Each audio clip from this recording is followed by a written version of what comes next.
अस्सलाम वालेकुम नाजरीन, रॉयल नॉवेल्स की तरफ से मैं आपकी खिदमत में हाज़िर हूँ। मज़ीद अच्छी वीडियोस देखने के लिए हमारे चैनल रॉयल नॉवेल्स को लाइक करें, सब्सक्राइब करें और शेयर करें। तो नाजरीन, जिस किसी के साथ भी कोई वाक़या पेश आया हो वो नीचे दिए गए डिस्क्रिप्शन में हमारा ईमेल है, वहाँ अपना वॉइस नोट के ज़रिए अपना वाक़या हमारे साथ शेयर करें।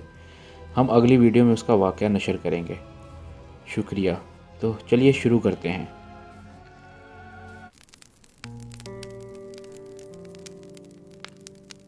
आज की कहानी का नाम है खूनी इंतकाम। देखते ही देखते खूबरू हसीना ने अपना रूप बदला और फिर देखने वाले की निगाह में हैरत नाचने लगी। वो अपनी जगह मबहूत होकर रह गया। इसकी आंखें पत्थर आ गईं और फिर जो मनाजिर रोनुमा हुआ तो हकीकत से चश्मपोशी इंसान को परेशान ही नहीं बल्कि इन निशान इबरत बना देती है। चलिए शुरू करते हैं। आज फिर इसने काम करने से इनकार कर दिया था। वजह यह थी कि इसे पेट भर कर खाने को नहीं दिया गया था। काम सबसे ज़्यादा वो करती जबकि खाना इसे कम दिया जाता था। इस दुख का इजहार इसने यूं किया कि ऐन इस वक्त जब ठेकेदार सर पर मौजूद था और काम शाम तक हर सूरत मुकम्मल करना था, जो ज़्यादा काम करती थी इसने बर वक्त काम करने से इनकार कर दिया और शीशम के दरख्त के नीचे बिछी चारपाई पर जाकर सो गई। माँ बाप मिन्नत समाजत प्यार मोहब्बत के साथ सख्ती पर भी उतर आए, मगर इसके कानों पर जूं तक न रेंगी। उठने से साफ इनकार कर दिया। तंग आकर वो लोग गोश्त वाले से गोश्त लाए। सालन बनाकर इसके आगे रखा गया तो 5 किलो गोश्त का सालन लम्हों में हड़प कर गई। खाने से फरागत पाते ही टोकरी उठाई और सड़क पर रेत और बजरी की बारिश कर दी। पूरे दिन का काम जो 10 अफराद ने मिलकर करना था इसने 1 घंटे से भी कम वक्त में कर दिया। काम मुकम्मल होते ही बाप को मजदूरी की मद में 2000 मिले तो वो खुशी से निहाल हो गया। बेटी की बलाएं लेने लगा। इसकी तारीफ़ों में ज़मीनों आसमान के कलाबे मिला दिए। हाथ और मुंह चूम कर अपनी मोहब्बत का इजहार करने लगा।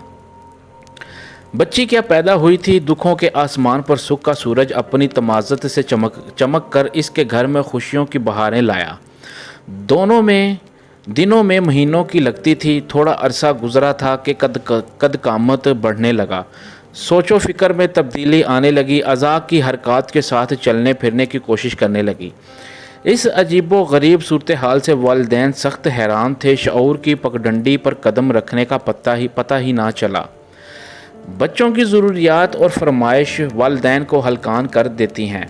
ये तो लगता था सोने का चम्मच मुंह में लेकर पैदा हुई।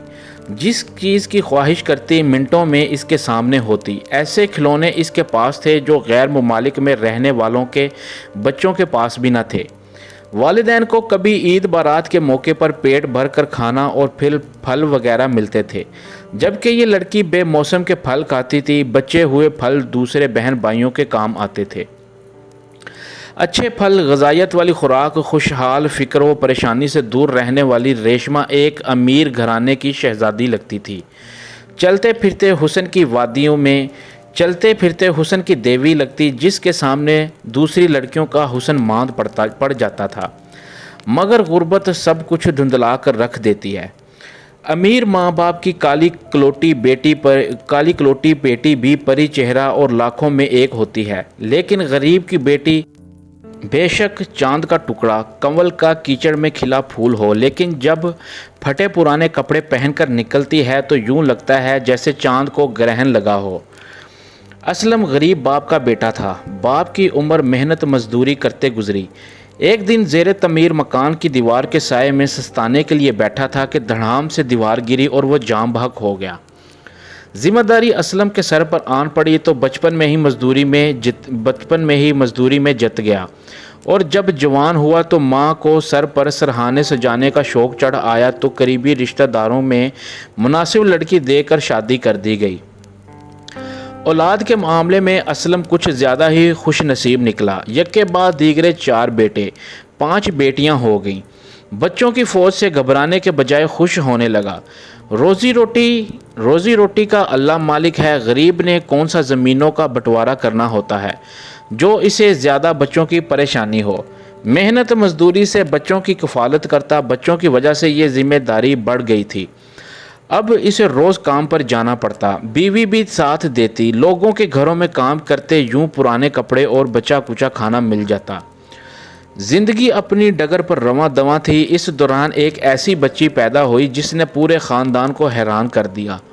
پیدائش کے تھوڑے عرصے بعد ہی سمجھدار بچوں کی طرح بولنا اور حرکات کرنا شروع کر دیں۔ بچپن سے جوانی کی حدود میں قدم رکھا تو باپ کی مشکلات کو کم کرنے کے لیے تگ و دور کرنے لگی۔ اسلم مزدور آدمی تھا، اولاد کی کثرت سے کچھ تو اسے دن رات محنت کرنا پڑی، مگر جوں جوں بچے جوان ہونے لگے اس کے مسائل کم ہوتے گئے۔ سکھ کی ہوا اس کے گھر کے حسن میں گرد و غبار اڑانے لگی۔ اب میاں بیوی بچوں سمیت مزدوری کرتے 800-1000 روپے آرام سے دہاڑی مل جاتی۔ سب لوگوں نے مل کر گھر کو دھکیلنے کے لیے محنت مزدوری شروع کر دی۔ شہر سے گاؤں تک پختہ سڑک بننے کا اعلان ہوا تو کتنے ہی غریبوں کے چہرے خوشی سے چمکنے لگے۔ اب انہیں مزدوری کے لیے دوسرے گاؤں یا شہر نہ جانا پڑتا اور نہ ہی مزدوری کے لیے کام ڈھونڈنا پڑتا۔ کام شروع ہوا تو مزدوروں کا جمع غفیر جمع ہو گیا۔ اسلم بھی وہاں پہنچ گیا۔ ہمراہ فیملی پختہ سڑک پر کام کرنے لگا۔ پہاڑی علاقے سے پتھر لانے والے ٹرک خالی کرنے کے لیے 1000 روپے مزدوری ملتی۔ ایک دن ٹرک والوں کو جلدی تھی، انہوں نے دوسرا پھیرا جلدی لانا تھا۔ مزدور نہ مل سکے تو انہوں نے اسلم کی منت کی، جس کی مزدور ٹیم میں 12 افراد ایک ہی گھر کے شامل تھے کہ ٹرک خالی کرو، ہم آپ کو 3000 روپے دیں گے، جبکہ یہی 3000 دوسرے کام میں 2 دن بعد ملنے تھے۔ اسلم نے 2 بیٹیوں اور ریشمہ کو ساتھ لیا اور ٹرک خالی کرنے لگا۔ تھک کر اسلم نیچے اترا، پانی پینے لگا۔ بیٹے پہلے ہی نیچے اتر چکے تھے، اوپر صرف ریشمہ تھی۔ جب وہ لوگ دوبارہ ٹرک کے پاس آئے تو ریشمہ پورا ٹرک پتھر سے خالی کر چکی تھی۔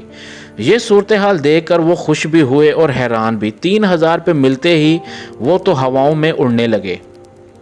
سڑک پر مزدوری کرتے کافی دن ہو گئے۔ جس دن ٹرک خالی کر کے پیسے کمائے تھے، اس کے بعد انہوں نے سڑک کے کام کا بھی ٹھیکہ لینا شروع کر دیا۔ مخصوص لمبائی تک سڑک پر پتھر اور بجری بچھانے کا ٹھیکہ لے لیتے۔ یوں جو دہاڑی 1000-1500 روپے بنتی تھی وہی اب 10,000 میں تبدیل ہو گئی۔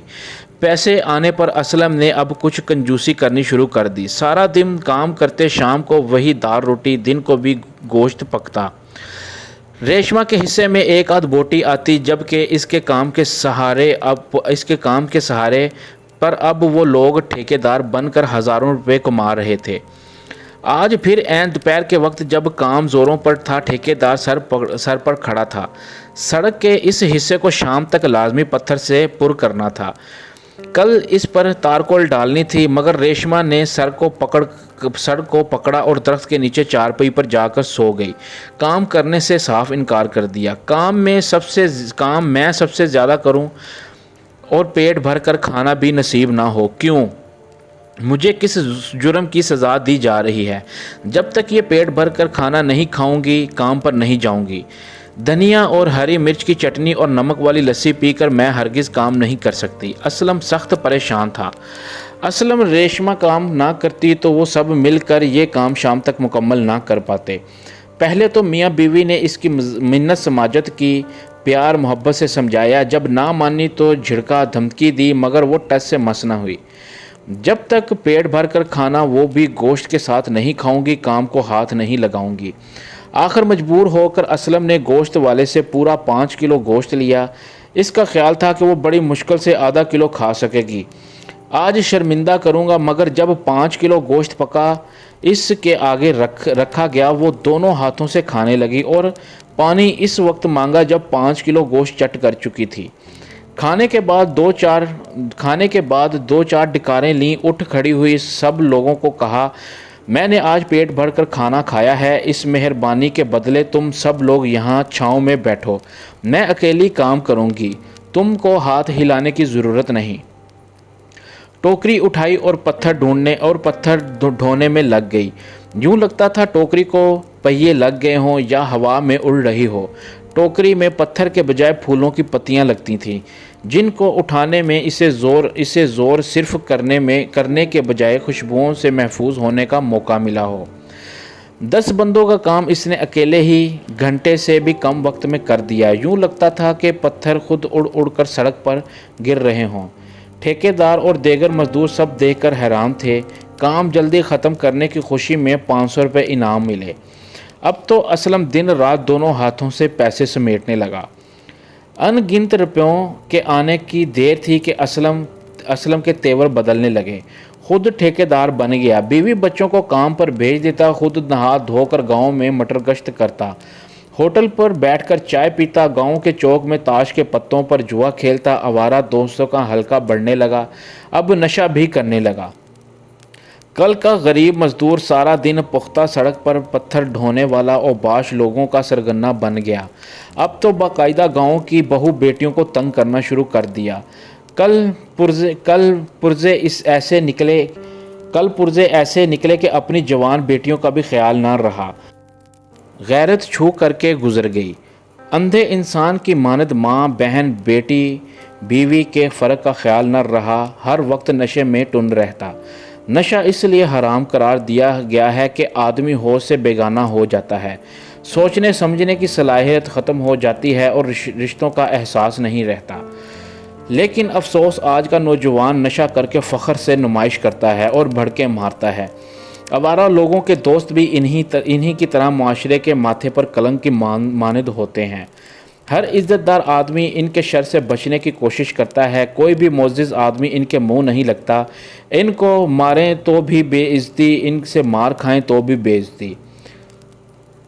मुरीद का डेरा और ज़मीनें गांव से बाहर थीं। काम काज में मसरूफ़ रहने की वजह से दिन रात डेरे पर रहता, जबकि बीवी कौसर खाना डेरे पर पहुंचाती, दूध वगैरह घर लाती। ज़िंदगी की सुबह और शाम का पहिया ऐसे ही चल रहा था। एक दिन कौसर जब डेरे पर खाना लेकर जा रही थी तो असलम के एक मखबूतुल हवास इस दोस्त ने इसका रास्ता रोक लिया। प्यार मोहब्बत जिताने लगा। दोस्ती की सूरत में इसके तमाम तर ख्वाहिशात की तकमील की पेशकश की, जबकि इनकार की सूरत में बीच चौराहे पर बेइज्जत और बरहना करने की धमकी दी। इतना सुनना था कि कौसर ने दूध का कटोरा और खाना ज़मीन पर रखा, पाँव से जूता उतारा और नवाज पर थप्पड़ों, गालियों और जूतों की बारिश कर दी। रास्ते से गुजरने वाले ये तमाशा देखकर हैरान रह गए। असलम का दोस्त होने की वजह से नवाज और इस जैसे देगर लोगों की पहले भी कोई इज्जत न थी। यहाँ तो राह से गुजरने वालों ने भी 2-4 थप्पड़ मारने सवाब समझा। गर्ज खूब मार खाने के बाद नवाज बड़ी मुश्किल से जान छुड़ाकर भागा। वहाँ से बचकर सीधा असलम के पास आया और तमाम वाक़यात इसे सुनाए। बदला लेने के लिए इससे मदद मांगी। फैसला ये हुआ कि जब कौसर डेरे पर जाएगी, रास्ते में घात लगा कर बैठेंगे, इसे अगवा करके दूसरे गांव ले जाएंगे।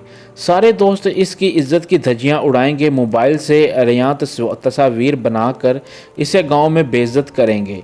दोपहर के वाक़यात का जब कौसर के घर वालों को पता चला तो मालूम हुआ कि नवाज असलम के घर पर है। वो लोग इकट्ठे होकर वहां पहुंच गए और असलम से कहा, इसे बाहर निकालो, लेकिन असलम ने दूसरे दरवाजे से भगा दिया। इन लोगों ने असलम से कहा, अगर नवाज यहाँ गांव में दोबारा नज़र आया तो हम इसे ज़िंदा नहीं छोड़ेंगे। तुम्हारी बेहतरी इसी में है कि इसकी दोस्ती छोड़ दो। ये धमकी देकर सब हजरात वापस घरों को लौट गए। शाम को कौसर, इसकी वालदा, सास और बहन एक बार फिर असलम के घर गईं। इसकी बीवी और बेटियों की मिन्नत समाजत की, असलम को समझाओ बुरे लोगों के साथ मिलकर हमें बदनाम ना करे। हम भी आपकी तरह इसकी बेटियां हैं। जिसकी अपनी बेटी हो, इसे किसी दूसरे की माँ बहन को मैली निगाह से नहीं देखना चाहिए। ये लोग वापस पलटे ही थे कि नवाज आ गया और दरवाजे पर दस्तक देने लगा। बेटी रेशमा ने दरवाज़ा खोला। नवाज को देखते ही इसे धुतकारा और गालियों की बौछार कर दी और दरवाज़ा बंद कर दिया। शोर सुनकर असलम दरवाजे पर आ गया और पूछा, कौन है? रेशमा ने कहा, नवाज है। ये सुनते ही असलम ने फ़ौरन दरवाज़ा खोला, इसे अंदर बुलाया और बेटी को 2 थप्पड़ मार दिए कि दोस्त की बेइज्जती क्यों की। रेशमा वापस चली गई, मगर इसके अंदर जवार भाटा सर उठाने लगा, मगर वो कुछ नहीं कर सकती थी। नवाज के लिए खाना तैयार किया गया। खाने के बाद सहन के एक कोने में 4 पहियों पर असलम और नवाज खुसर फुसर करने लगे। कौसर को अगवा करने के बारे में हतमी प्लान तैयार करने लगे। اس دوران ریشما وہاں آ گئی، باپ کے پاؤں میں بیٹھ کر دہائیاں دینے لگی۔ آپ 5 بیٹیوں کے باپ ہیں، عزتوں سے تمہارا گھر بڑا پڑا ہے، کوثر بھی ہماری عمر کی ہے، اسے بیٹی سمجھیں اور اس کی عزت سے نہ کھیلیں۔ اگر کوئی ہماری عزت سے کھیلے تو آپ کو اچھا لگے گا، ویسے بھی اگر اپنی عزت کا تحفظ چاہتے ہو تو دوسروں کی عزت کو اپنی عزت کی طرح عزیز سمجھو۔ ہم جب تک انتقام نہیں لیں گے چین سے نہیں بیٹھیں گے۔ ان لوگوں نے بیچ چوراہے پر میرے دوست کی حد تک کی ہے، مارا پیٹا ہے، اس کی عزت کے لیے کچھ بھی کر سکتا ہوں۔ تم میرے کسی کام میں مداخلت نہ کرو، میرا باپ بننے کی کوشش نہ کرو، جاؤ سو جاؤ۔ اسلم نے بیٹی کو جواب دیا۔ منصوبہ یہ پاس ہوا کہ کل دوپہر ڈیرے کی طرف جاتے ہوئے کوثر کو اغوا کر کے دوسرے گاؤں لے جائیں گے۔ اگلے دن اسلم اور نواز راستے میں چھپ کر بیٹھ گئے۔ جوں ہی کوثر گزرنے لگی یکدم سامنے آ گئے۔ کوثر کے منہ میں کپڑا ٹھونسا، گاڑی کا انتظام پہلے ہی کر رکھا تھا۔ دونوں نے اٹھایا، گاڑی میں ڈالا اور دوسرے گاؤں روانہ ہو گئے۔ وہاں ان جیسے اوباشوں نے کمرے میں بستر لگا رکھا تھا، کھانا اور شراب وغیرہ کا بھی انتظام کر رکھا تھا۔ کوثر کو کمرے میں لائے، بستر پر دھکیل دیا، خود باہر کھانا وغیرہ کھانے لگے، شراب وغیرہ پی اور سب سے پہلے اسلم کو کمرے کے اندر بھیجا گیا۔ جاؤ اپنی ہوس کی پیاس بجھاؤ، اس کی عزت کو تار تار کر دو، اس نے ہمارے دوست کی بیچ چوراہے پر بےعزتی کی ہے۔ اسلم جب اندر داخل ہوا تو کوثر منہ گھٹنوں میں چھپائے زوروں کی طرح رو رہی تھی۔ اس نے آؤ دیکھا نہ تاؤ، دوپٹہ سر سے اتار کر دور پھینکا، قمیض تار تار کر دی، پھر دونوں ہاتھوں سے منہ اوپر کر کے اپنی طرف کیا تو چہرہ دیکھتے ہی اس کی 28 طبق روشن ہو گئے۔ وہ کوثر نہیں، اس کی بیٹی ریشما تھی، جو قمیض نہ ہونے کی وجہ سے باپ کے سامنے برہنہ بیٹھی تھی۔ یہ دیکھتے ہی اسلم غش کھا کر گر گیا اور پھر نہ اٹھا۔ ریشما کی آنکھوں سے غصے کی وجہ سے شعلے نکلنے لگے، جنہوں نے پورے گاؤں کے گھر کے در و دیوار کو آگ کی طرح لال کر دیا۔ لوہے کی طرح دیواریں تپنے لگیں۔ ایک بہترین باحیا لباس پہنے باہر نکلی، آنکھیں آگ کے انگارے برسا رہی تھیں۔ جدھر نظر جاتی مٹی بھی آگ بگولا لگ جاتی۔ وہاں پر دیگر لوگ آگ کی تپش کی وجہ سے تلملانے لگے، پاؤں کے نیچے انگارے دہکنے لگے۔ دروازے کی طرف بھاگے تو سامنے انگاروں پر بچھو چل پھر رہے تھے، جبکہ دروازے پر ایک بہت بڑا اژدہا منہ کھولے کھڑا تھا۔ واپس پلٹے تو ریشما کی آنکھوں سے نکلنے والے شعلوں نے انہیں جلا کر کوئلوں میں تبدیل کر دیا۔ یہ کوئلے پانی میں تبدیل ہو کر گندی نالی میں بہنے لگے، جبکہ ریشما ایک حور کی طرح خوبصورت لباس پہنے پروں کی مدد سے پرواز کر کے اپنے گھر کی طرف روانہ ہو گئی، جبکہ کوثر دودھ کا مٹکا سر پر رکھے ڈیرے سے گھر کی طرف آ رہی تھی۔ اسے ان واقعات کی دور دور تک خبر نہ تھی۔ تو ناظرین، یہ تھا آج کا واقعہ۔ دوستو، واقعہ پسند آیا ہو تو کمنٹس کر کے لازمی بتائیے گا۔ اللہ آپ کے تمام گھر والوں کو ہمیشہ خوش و خرم رکھے، آمین ثم آمین یا رب العالمین۔ مزید اچھی ویڈیوز دیکھنے کے لیے ہمارے چینل رائل ناولز کو لائک کریں، سبسکرائب کریں اور شیئر کریں، اور بیل آئیکن پر کلک کرنا نہ بھولیے۔ اگر کسی کے ساتھ کوئی واقعہ پیش آیا ہو تو نیچے دیے گئے ڈسکرپشن میں ہمارا ای میل ہے، وہ اپنا واقعہ وائس نوٹ میں ہمیں میل کرے، ہم اس کا واقعہ اگلے دن اپنے ویڈیو میں نشر کریں گے۔ شکریہ۔